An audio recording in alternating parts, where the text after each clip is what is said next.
This after the shopping center.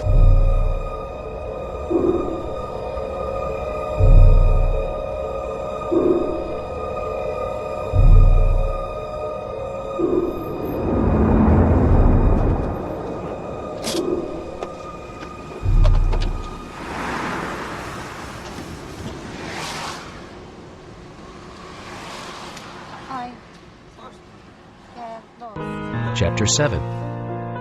My son, keep my words and store up my commands within you. Keep my commands and you will live. Guard my teachings as the apple of your eye. Bind them on your fingers. Write them on the tablet of your heart. Say to wisdom, you are my sister, and call understanding your kinsman. They will keep you from the adulteress, from the wayward wife with her seductive words.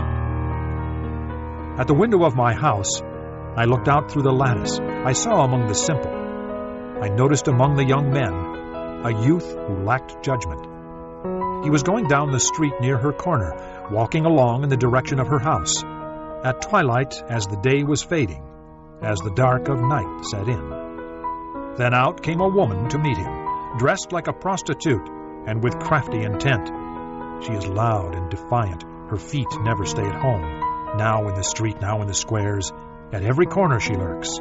She took hold of him and kissed him, and with a brazen face she said, I have fellowship offerings at home. Today I fulfilled my vows. So I came out to meet you. I looked for you and have found you. I have covered my bed with colored linens from Egypt. I have perfumed my bed with myrrh, aloes, and cinnamon. Come, let's drink deep of love till morning. Let's enjoy ourselves with love. My husband is not at home. He has gone on a long journey. He took his purse filled with money and will not be home till full moon. With persuasive words she led him astray. She seduced him with her smooth talk. All at once he followed her, like an ox going to the slaughter, like a deer stepping into a noose, till an arrow pierces his liver, like a bird darting into a snare, little knowing it will cost him his life. Now then, my sons, listen to me. Pay attention to what I say. Do not let your heart turn to her ways or stray into her paths. Many are the victims she has brought down. Her slain are a mighty throng. Her house is a highway to the grave, leading down to the chambers of death. And reproofs of instruction are the way of life, to keep thee from the evil woman, from the flattery of the tongue of a strange woman. Lust not after her beauty in thine heart, neither let her take thee with her eyelids. For by means of a whorish woman a man is brought to a piece of bread, and the adulteress with hunt for the precious life. Can a man take fire in his bosom, and his clothes not be burned? Can one go upon hot coals, and his feet not be burned? So he that goeth in to his neighbor's wife, whosoever toucheth her, shall not be innocent. Men do not despise a thief if he steal to satisfy his soul when he is hungry. But if he be found, he shall restore sevenfold. He shall give all the substance of his house. But whoso committeth adultery with a woman lacketh understanding. He that doeth it destroyeth his own soul. A wound and dishonor shall he get, and his reproach shall not be wiped away. For jealousy is the rage of a man. Therefore he will not spare in the day of vengeance. He will not regard any ransom, neither will he rest content, though thou givest many gifts.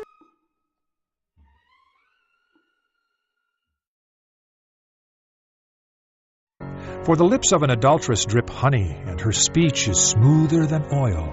But in the end she is bitter as gall, sharp as a double-edged sword. Her feet go down to death. Her steps lead straight to the grave. She gives no thought to the way of life.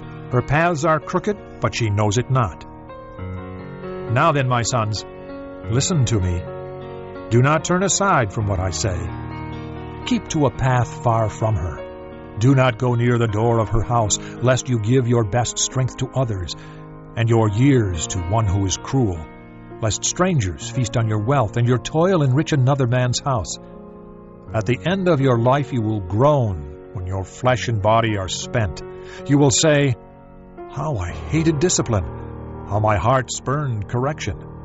I would not obey my teachers, or listen to my instructors.